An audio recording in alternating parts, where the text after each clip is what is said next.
Selamat bertemu kembali pada saat ini.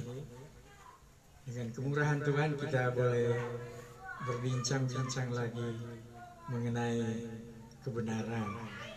Dan Tuhan izinkan untuk saya seorang hamba Tuhan berbicara mengenai satu topik yang penting sekali, yaitu bagaimana kita menghayati keesaan gereja. Bagaimana kita menghayati keesaan gereja. Sini sudah ada alat untuk kita dapat memahami. Ini adalah gereja yang esa, yang dikatakan sebagai gereja yang kudus dan am, atau gereja yang bersifat Katolik, yang bersifat umum. Jadi bagaimana kita sebagai orang Kristen, sebagai orang percaya kepada Tuhan, menghayati keesaan dari gereja itu dan tempat masing-masing kita di dalam gereja yang kudus itu. Untuk itu kita harus menggunakan atau mendasarkan pada firman Tuhan, yaitu yang tertulis dalam 1 Korintus pasal 12 ayatnya yang ke-12 dan 13. Karena sama seperti tubuh itu satu dan anggota-anggotanya banyak, dan segala anggota itu sekalipun banyak merupakan satu tubuh, demikian pula Kristus. Sebab dalam satu roh kita semua, baik orang Yahudi maupun orang Yunani, baik budak maupun orang merdeka, telah dibaptis menjadi satu tubuh, dan kita semua diberi minum dari satu roh. Sebaiknya kita bandingkan dengan bahasa Inggris, sebab ada sedikit pemahaman. Kalau di ayat 12, jadi satu tubuh, bahasa Inggris one body, ya. Lalu di dalam ayat 13, sebab dalam satu roh, bahasa Inggris for by one spirit, oleh satu roh. Jadi roh itu yang mengerjakan, ya. Kita semua telah dibaptis menjadi satu tubuh. Bahasa Inggris, we were all baptized into one body. We were all baptized into one body. Semua kita dibaptiskan ke dalam satu tubuh. Telah dibaptiskan ke dalam satu tubuh.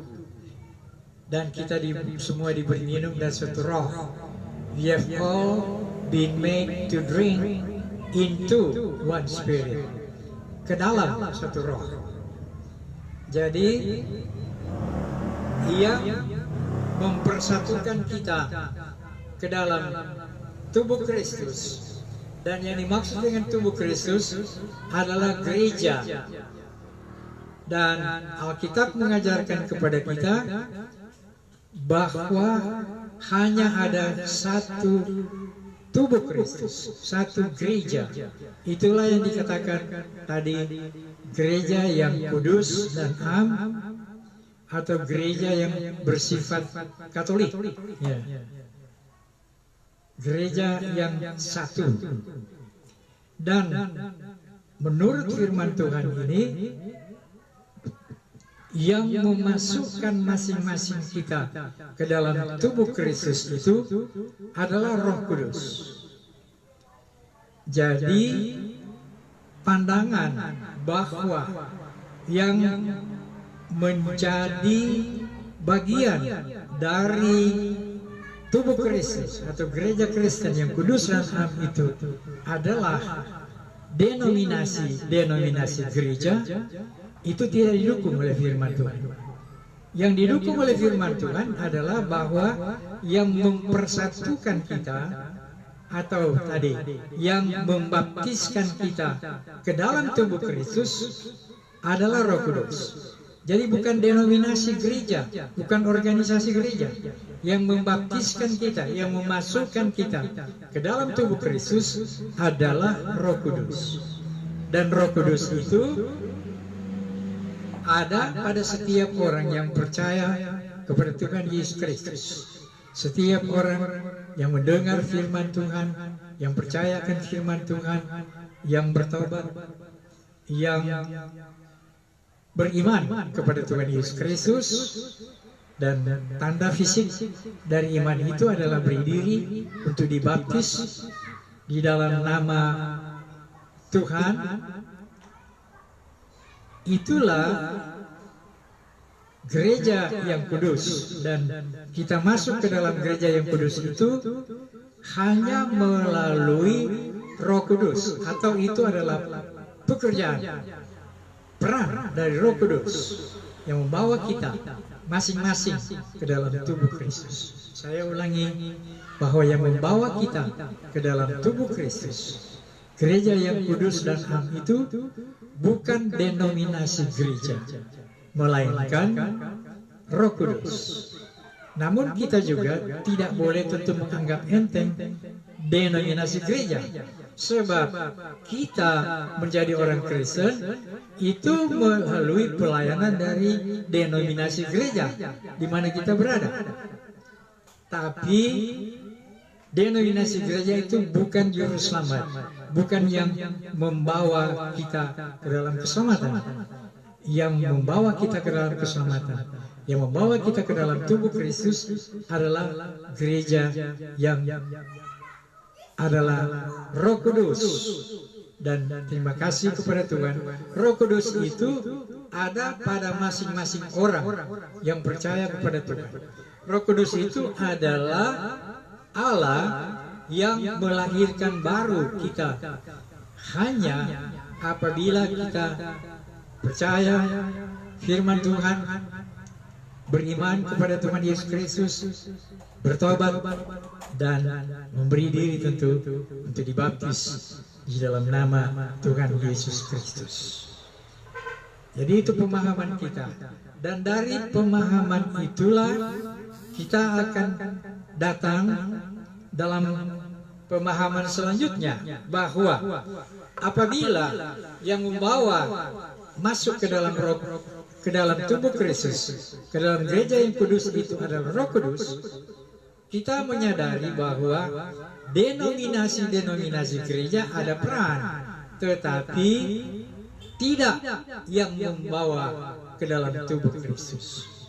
Dengan demikian, di sini saya beri 3 contoh denominasi gereja. Denominasi gereja A ini hanya 25% dari anggotanya yang ada di dalam gereja yang kudus dan am. 75% itu walaupun anggota gereja, tapi ada di luar tubuh Kristus, di luar gereja yang kudus dan am. Gereja B ini kira-kira 50% dari anggota gereja itu yang ada dalam tubuh Kristus. Tapi yang 50% walaupun anggota gereja tetapi ada di luar tubuh Kristus.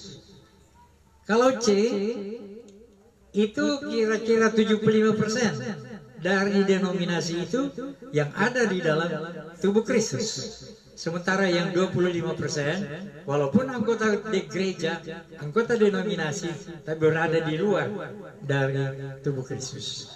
Sekaligus barangkali saya ingin berikan penjelasan bahwa tidak ada gereja D di mana 100% tidak ada di dalam tubuh Kristus.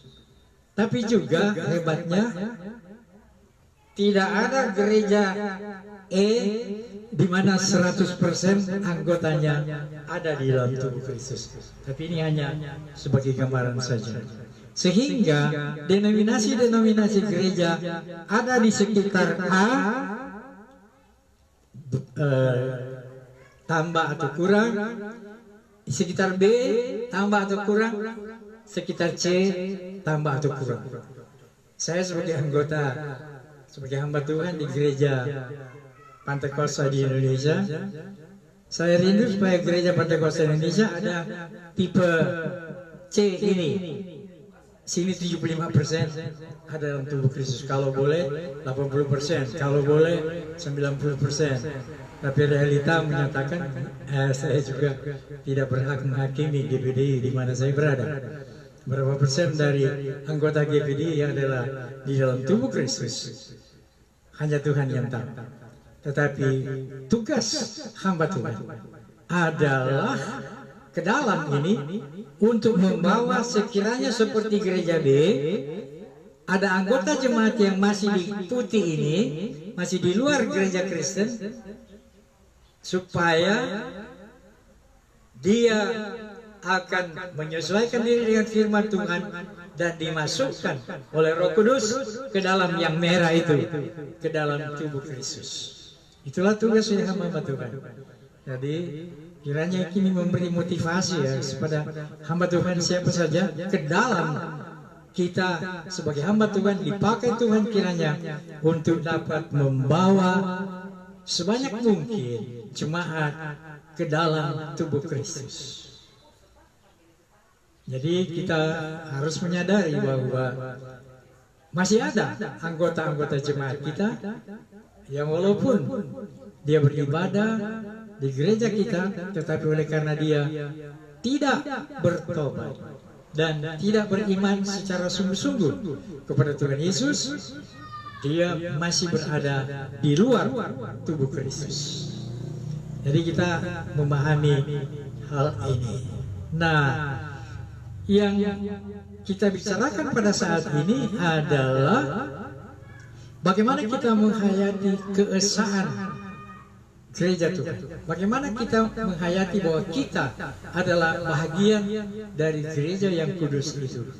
Kembali saya beritahu, sesuai dengan firman Tuhan tadi, bahwa yang memasukkan kita ke dalam tubuh Kristus adalah oleh karena kita bertobat, kita beriman kepada Tuhan Yesus Kristus, dan bukti fisiknya adalah kita memberi diri untuk dibaptis di dalam nama Tuhan Yesus Kristus. Nah, saya barangkali sudah harus mengatakan bahwa memang di dalam bicara tentang baptisan ini, di dalam Matius pasal 28 ayat 19-20 di sana dikatakan bahwa orang yang percaya dibaptis dalam nama Bapa, Anak, dan Roh Kudus. Tapi sebenarnya bahasa asli, bahasa Yunani, dan itu diterjemahkan secara benar dalam bahasa Inggris, to be baptized in the name of the Father, di dalam nama dari Bapa, of the Son, name of the Son, nama dari Anak, dan name of the Holy Spirit, nama dari Roh Kudus. Jadi pemahaman ini mengatakan bahwa yang harus disebutkan dalam pembaptisan adalah bukan hanya Bapa, Anak, dan Roh Kudus, amin, tetapi in the name of, di dalam nama dari Bapa. Dan nama dari Bapa itu bukan Bapa. Nama dari Bapa itu bahasa Yunani adalah Kurios, terjemahan dari Yahweh. Nama dari Anak, the name of the Son, itu bukan Son, bukan anak. Nama dari Anak adalah Yesus. Yesus. Dan nama dari Roh Kudus itu adalah Kristus. Sehingga saya meyakini bahwa baptislah di dalam nama dari Bapa, Anak, dan Roh Kudus. Nama itu adalah bahasa Indonesia Tuhan Yesus Kristus. Ya, ini iman ya. Jadi kalau saudara mengimani baptislah dalam nama Bapa, Anak, dan Roh Kudus. Amin. Itu iman saudara. Saya menghormati iman saudara itu. Tapi iman saya adalah, kalau saya membaptis orang, aku membaptiskan engkau dalam nama Bapa, Anak, dan Roh Kudus, yaitu dalam nama Tuhan Yesus Kristus. Nah, dengan demikian, kiranya ini yang menjadi pegangan bagi kita. Saya ulangi tadi bahwa yang dimasukkan oleh Roh Kudus ke dalam tubuh Kristus adalah yang percaya, yang menerima Yesus, yang bertobat, yang beriman kepada Yesus Kristus dan memberi diri untuk dibaptis dalam nama Bapa, Anak, dan Roh Kudus, yaitu dalam nama Tuhan Yesus Kristus. Nah, sekarang kita sementara bicara tentang bagaimana kita menghayati keesaan gereja. Keesaan gereja apabila kita menghayati seperti apa yang disampaikan tadi. Nah, kita memperhatikan bahwa mungkin saja ada denominasi yang mengajarkan yang tidak terlalu pas, tidak terlalu sesuai dengan apa yang kita katakan tadi. Yaitu, misalnya, yang mengajarkan yang ada sekarang ini, masih beberapa 1-20 tahun yang terakhir ini di Indonesia, bahwa kita harus beribadah kepada Yahweh. Ya, sebab menurut mereka nama Yahweh itu adalah nama dari Allah. Memang Perjanjian Lama mengajarkan demikian. Nama dari Allah yang esa itu adalah Yahweh atau Yehova. Tetapi agama Kristen bukan berdasarkan agama Perjanjian Lama saja.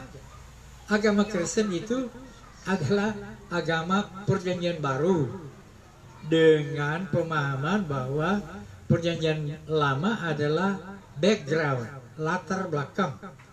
Tidak ada Perjanjian Baru kalau tidak ada Perjanjian Lama. Tetapi harus dijelaskan bahwa agama Kristen bukan agama Perjanjian Lama. Agama Kristen adalah Perjanjian Baru, agama Perjanjian Baru. Dan nama dari Allah yang disembah dalam Perjanjian Baru itu adalah bahasa Yunani Kurios Yesus Kristus. Dalam bahasa Inggris Lord Jesus Christ.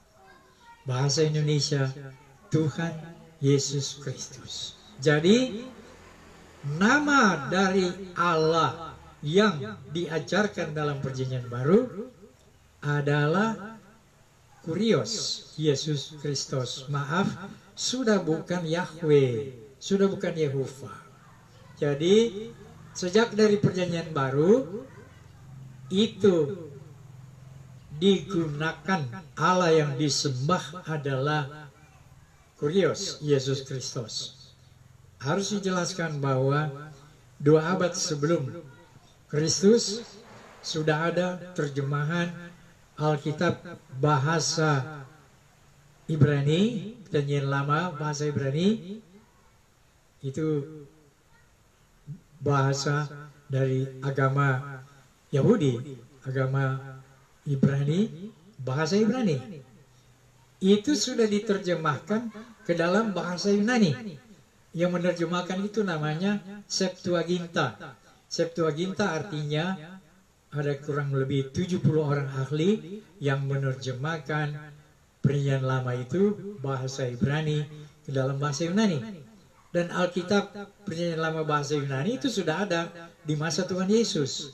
Sudah kurang lebih ya hampir 200 tahun sudah digunakan di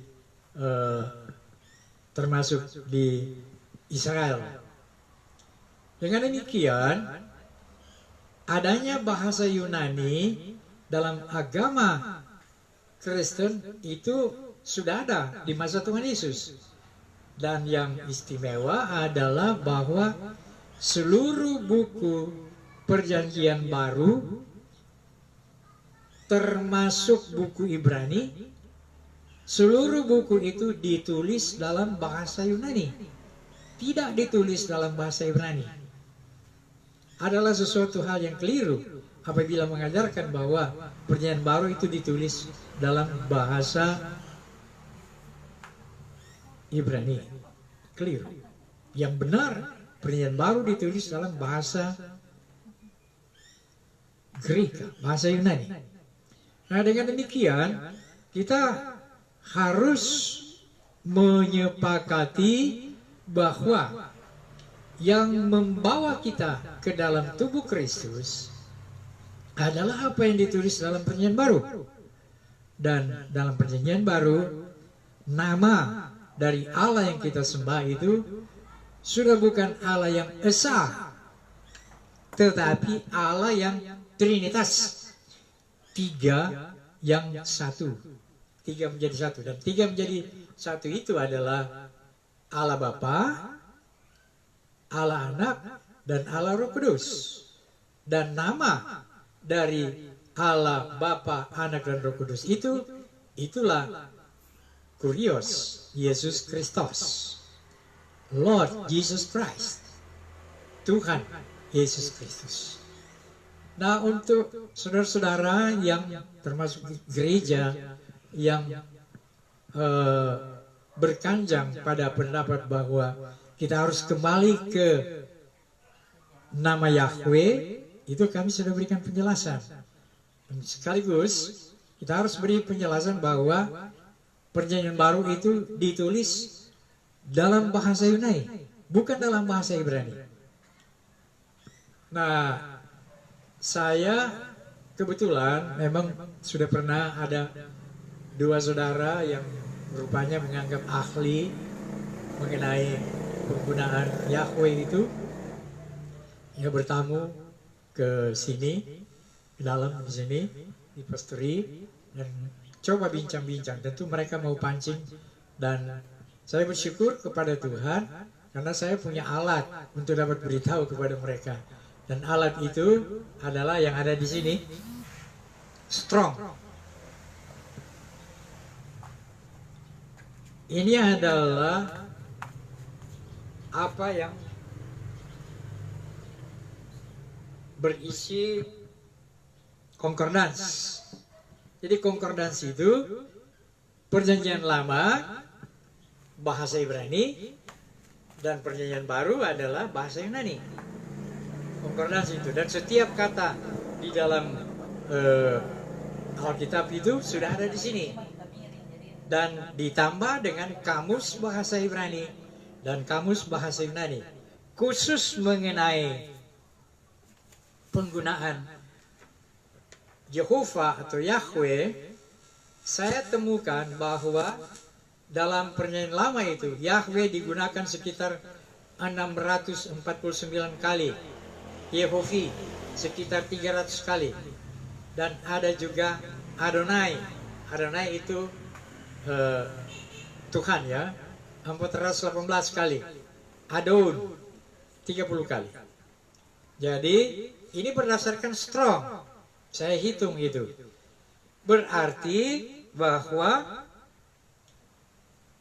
kita punya data mengenai penggunaan nama Allah, yaitu Yahweh, Yehovi, Adonai, Adon dalam Perjanjian Lama itu. Tapi dalam Perjanjian Baru tidak ada Yahweh, tidak ada Yehovah, sama sekali tidak ada. Yang ada hanya Kurios itu. Jadi dengan demikian, mohon maaf ya, bahwa pendapat kita harus kembali ke Yahweh itu keliru. Saya ulangi bahwa agama Kristen adalah agama Perjanjian Baru, dan agama Perjanjian Baru itu ditulis dalam bahasa Yunani, bukan bahasa Ibrani. Dan dalam Alkitab Perjanjian Baru hanya ada kurios untuk Tuhan itu, dan tidak ada Yahweh atau Yehova. Dan itu pengetahuan teologi seluruh dunia. Strong ini adalah concordance yang terbaik ya di seluruh dunia, yang ya tidak sempurna sama sekali, tapi yang paling baik yang berdasarkan King James. Ini adalah dari King James. Sudah nyata jelas. Jadi setiap kata apa saja dalam Perjanjian Lama yang dikatakan ada di situ, dan sudah taruh nomor berapa dia, apa itu dia, ada di kamus. Begitu juga dengan Perjanjian Baru. Jadi kita harus katakan bahwa yang mau kembali ke Yahweh atau Yehova itu sebenarnya keliru. Sebab agama Kristen adalah agama Perjanjian Baru. Dan agama Perjanjian Baru itu berdasarkan Perjanjian Baru yang aslinya ditulis dalam bahasa Yunani, bukan bahasa Ibrani. Memang pernah ditunjukkan pada saya Alkitab bahasa Perjanjian Baru dalam bahasa Ibrani, tapi itu adalah terjemahan dari yang aslinya bahasa Yunani, bukan dibalik bahwa yang asli Perjanjian Baru itu bahasa Ibrani, tidak. Yang asli adalah Perjanjian Baru itu ditulis dalam bahasa Yunani, dan kalau ada terjemahannya ya ada dalam bahasa Latin, itu yang pertama-tama sekali, itu bahasa Latin yang digunakan di Gereja Katolik ya, dan termasuk yang di luar itu yang termaju yang pertama adalah bahasa Inggris, dan kemudian bahasa-bahasa lain yang termasuk bahasa Indonesia. Kalau ada dalam bahasa Ibrani itu terjemahan dari aslinya bahasa Yunani. Jadi saya kira cukup jelas sehingga tidak ada yang berpendapat bahwa kita harus kembali ke nama Yahweh. Saya kira itu cukup jelas. Bersamaan dengan itu, kita juga harus katakan bahwa sebab ada yang mengatakan bahwa harus kembali ke Elohim. Elohim itu adalah Allah, ya. Tapi saya sudah melihat bahwa dalam Alkitab Perjanjian Lama bahasa Ibrani itu bukan hanya ada Elohim, memang Elohim ada 2310. Tapi ada juga El 202. Ada Eloah 57. Ada Elah 77. Jadi untuk Allah dalam Perjanjian Lama ada Elohim, ada El, ada Eloah, ada Elah. Tapi dalam Perjanjian Baru tidak ada lagi yang Elohim. Yang ada hanya Theos. Theos itu Allah. Nah, dari kata Theos itulah ada kata teologia. Teologia artinya logos, logia mengenai Theos. Jadi teologia adalah ilmu mengenai Theos, ilmu mengenai Allah, bukan Elohim. Teologia adalah dari Theos, ilmu tentang Allah, tentang Theos. Jadi saya kira cukup jelas sebagai pegangan bagi kita, sehingga tidak akan ada yang keliru. Barangkali suara kita harus juga kita sampaikan kepada saudara yang menganggap bahwa kita misalnya harus beribadah pada hari Sabat. Itu adalah ya mungkin sebagian ya, ada saudara-saudara yang berpendapat demikian, dan kita harus punya pegangan ya. Saya bacakan dalam Kolose pasalnya yang kedua ayat 16. Karena itu Janganlah kamu biarkan orang menghukum kamu mengenai makanan dan minuman, atau mengenai hari raya, bulan baru, ataupun hari Sabat. Jadi mengenai hari Sabat itu sebenarnya itu sudah sejak awal gereja Tuhan tidak beribadah pada hari Sabat, melainkan gereja Tuhan, orang Kristen, sudah pindah beribadah pada hari Minggu. Mengapa hari Minggu? Oleh karena Yesus bangkit pada hari Minggu. Kali itu hari Minggu dikatakan sebagai hari Tuhan. Nah, istilah Minggu itu kita dapat dari bahasa Portugis. Hari Domingo.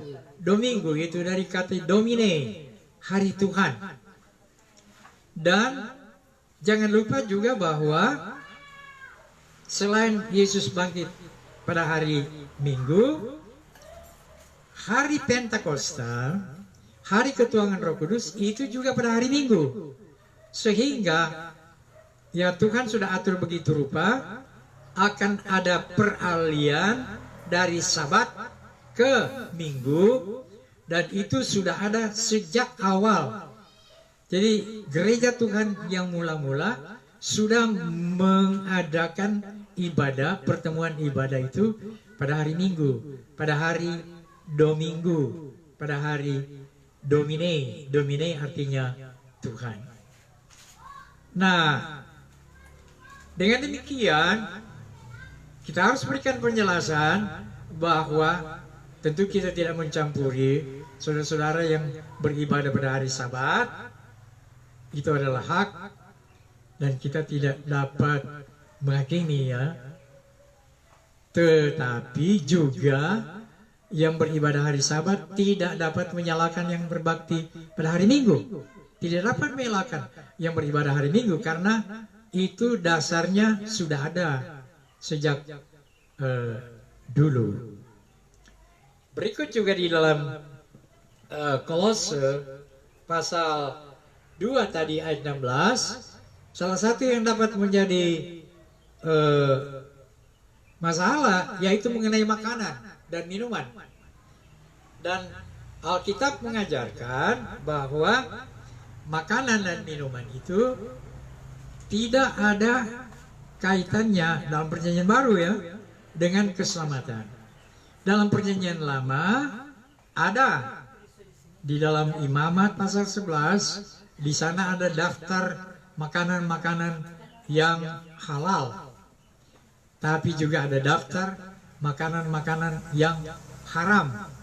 Jadi di dalam Imamat pasal 11 dan Imamat pasal 11 itu adalah bahagian dari Taurat.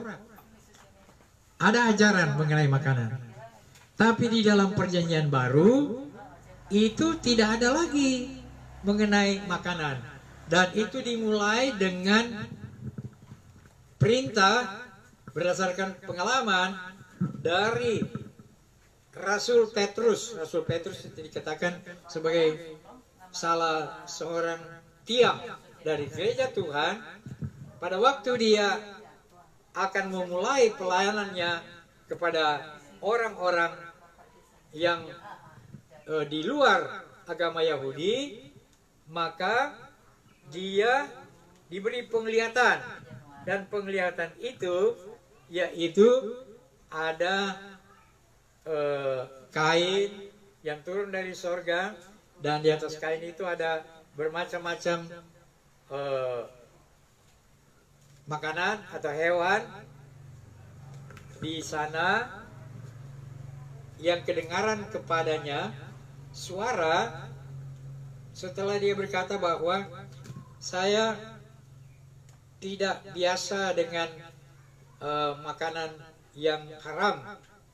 Tapi dalam Kisah Rasul di sana dikatakan begini, tampak olehnya langit terbuka dan turunlah suatu benda berbentuk kain lebar yang bergantung pada keempat sudutnya yang diturunkan ke bawah. Di dalamnya terdapat pelbagai jenis binatang berkaki empat, binatang menjalar, dan burung.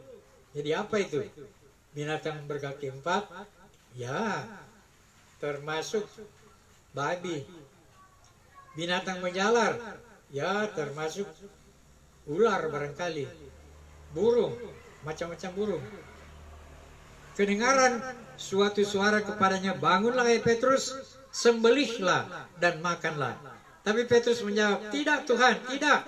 Sebab aku belum pernah makan sesuatu yang haram dan yang tidak tahir. Kedengaran pula untuk kedua kali suara yang berkata kepadanya, apa yang dinyatakan halal oleh Allah tidak boleh engkau nyatakan haram. Maka dengan demikian Tuhan sudah memberikan kepada kita satu pegangan bahwa sebenarnya tidak ada lagi makanan haram. Dan Paulus juga diberi hikmat oleh Tuhan. Kalau berbicara tentang makanan, dia bilang begini, apa saja yang ada di pasar boleh dibeli, boleh dimakan, apa saja. Jadi tidak ada sebenarnya dalam agama Kristen apa yang haram, tidak ada. Namun tentu kalau saya berbicara begitu, itu tidak berarti bahwa kita sembarang, sembrono, tidak. Saya juga tidak sembarang makan. Ada makanan yang saya tidak mau makan, ya, begitu. Tapi bukan oleh karena takut jangan-jangan tidak masuk surga karena makan makanan yang haram, tidak. Ya, kita dibebaskan dari hukum makanan itu.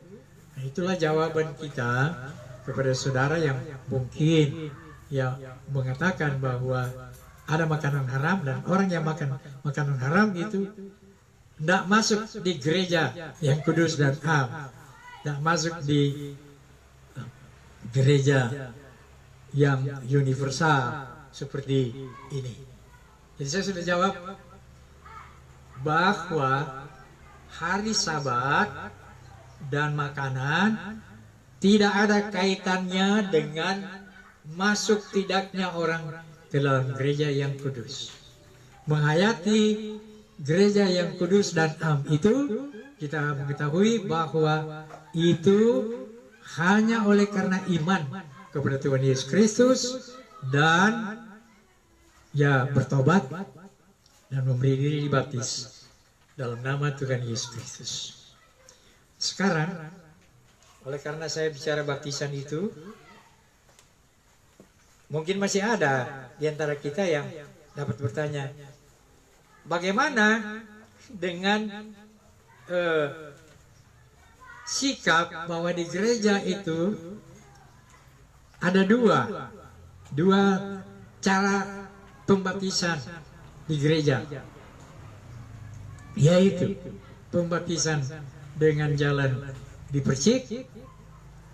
Jadi percik artinya ditetesi air, disiram dengan air sedikit di kepala, dan ada baptisan dengan jalan diselamkan. Untuk itu saya sudah mencari dan jawabannya saya dapat di buku ini. Buku ini adalah dari Dr. C. Gruden, OFM. Beliau dari Gereja Katolik Roma. Jadi buku ini bernama Baptisan Krisma, Sejarah Sistematik. Jadi ini dari teolog Gereja Katolik. Saya baca di halaman 41. Saya ulangi. Ya.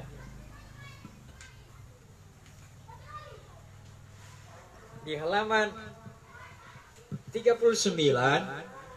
dia berkata begini, sejak akhir abad 1 atau awal abad 2 beredarlah sebuah karya yang berjudul Didake Toon Dodeka Apostoloon, yaitu pelajaran ke-12 Rasul.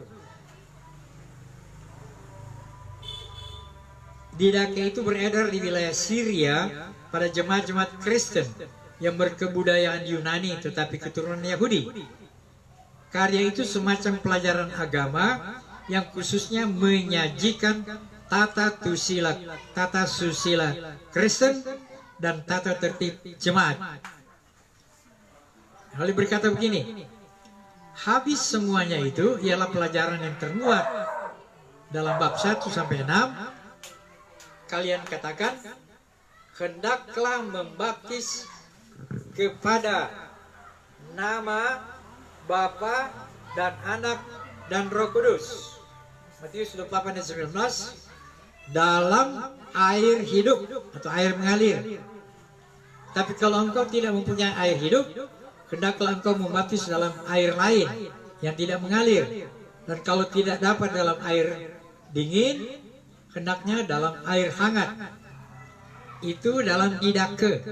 Jadi cara membaptis gereja pertama adalah dengan jalan diselamkan. Ya. Lalu, kalau kedua-duanya tidak kau punyai, hendaklah 3 kali kau tumpahkan air ke atas kepala kepada nama Bapa dan Anak dan Roh Kudus. Jadi ada pencurahan air ke atas kepala. Itulah yang kemudian menjadi baptisan dengan cara percik. Jadi sejak awal yang asli adalah dibaptis dalam air, tetapi selain dari dibaptis di dalam air, ada cara pembaptisan dengan jalan menyiram di kepala. Itu sejak awal. Lalu penjelasan di halaman 75, dia berkata begini, adapun baptisan dengan cara membenamkan orang dipertahankan. Di kawasan timur, itu gereja timur, gereja ortodoks, cara itu diteruskan sampai, ulangi, di kawasan timur cara itu dapat bertahan sampai hari ini. Jadi gereja ortodoks, Katolik, Yunani, sampai sekarang membaptis dengan jalan diselamkan. Di kawasan barat, nah ini gereja Katolik, Katolik Roma, cara itu diteruskan sampai abad 13-14. Lalu diganti dengan cara yang sejak abad 2 dinilai sebagai kemungkinan yang cocok dengan situasi luar biasa, yaitu 3 kali mencurahkan air ke atas kepala orang yang dibaptis atau memercikinya 3 kali dengan air.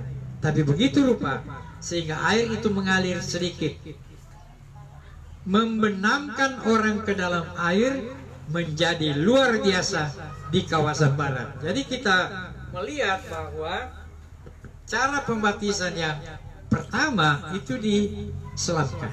Tapi selain diselamkan, ada cara yang luar biasa, dalam situasi yang luar biasa, dengan jalan dipercik dengan air.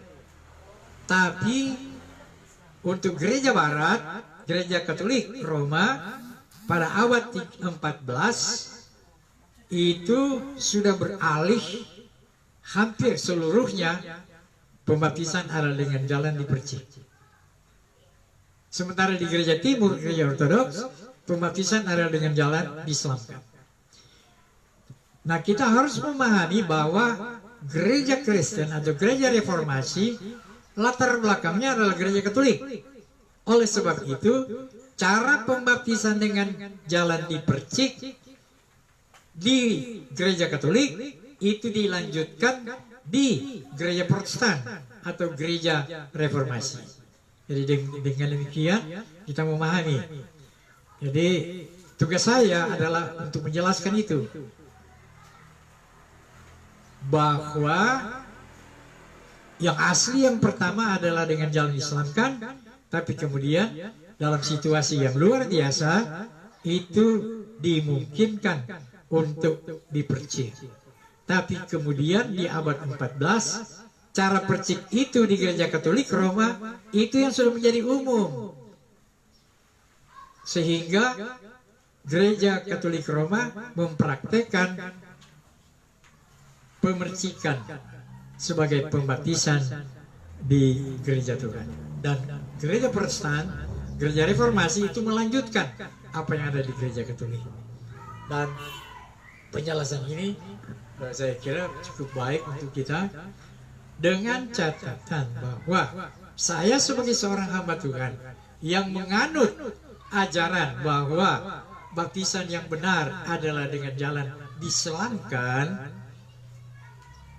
saya memegang akan ajaran itu. Tapi saya menghormati gereja atau gereja-gereja yang melaksanakan baptisan dengan jalan percik. Nah, khususnya bicara tentang apa yang membawa kita ke dalam gereja Tuhan, yaitu percaya, beriman kepada Yesus Kristus, bertobat, dan memberi diri dibaptis dalam nama Bapa, Anak, dan Roh Kudus, dalam nama Tuhan Yesus Kristus. Bagi saya itu tidak otomatis saya kaitkan bahwa pembaptisan itu harus selam. Saya menganut pembaptisan dengan jalan selam, tapi saya menghormati pembaptisan oleh gereja-gereja lain, gereja-gereja besar, ya, dengan jalan dipercik. Dan bagi saya, kiranya itu tidak akan menjadi polemik, tidak. Itu hanya iman masing-masing di gereja, ya. Dan Tuhan memberkati akan kita semua. Saya kira apa yang dapat kita bicara tentang bagaimana kita menghayati keesaan gereja Tuhan itu sudah disampaikan.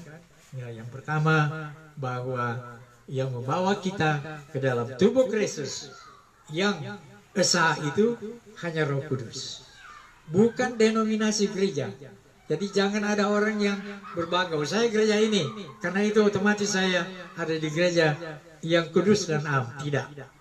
Yang membawa kita ke dalamnya hanya Roh Kudus. Tapi Roh Kudus tidak sembarang. Roh Kudus hanya membawa orang yang sudah bertobat, yang sudah memberi diri untuk beriman kepada Tuhan Yesus Kristus, dan bukti fisiknya adalah memberi diri dibaptis di dalam nama Bapa, Putra, dan Roh Kudus, yaitu di dalam nama Tuhan Yesus Kristus.